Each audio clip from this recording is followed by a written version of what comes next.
تازه او مهم خبر نغمه ښاپیرۍ طالبانو ته نجونو ته ورکړل شوی خدایي حق ترې مه اخلئ. د سرحد نیوز قدرمن لیدونکو ښه راغلاست نن ورځې مهم خبر ته. درنو دوستانو پوره حاله سره ویډیو کې ترلاسه کړی او که چیرې مو زموږ یوټیوب چینل نوي سبسکرایب کړی نو همدا اوس سرحد نیوز یوټیوب چینل سبسکرایب کړئ.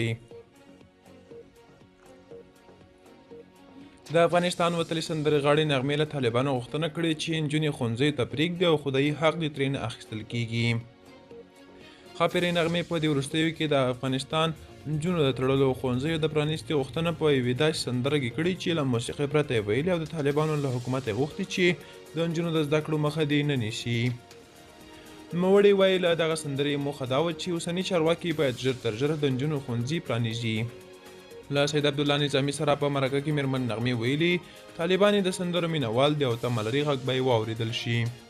هغه زیاتوي دا حقیقت دی طالبان همیشه زما سندرې اوري، ټول زما مینوال دي، زما علاقمند دي.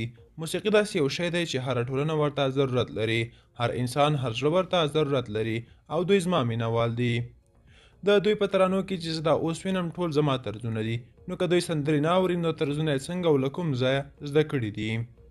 هغه وایي د نجونو د زده کړو لپاره به د خپل هنر له لارې کمپاین ته دوام ورکړي.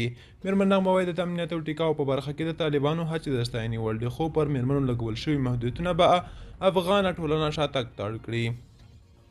ګران دوستانو دا و د نن شوی ویډیو تر بیا ښې چارې ښه وخت.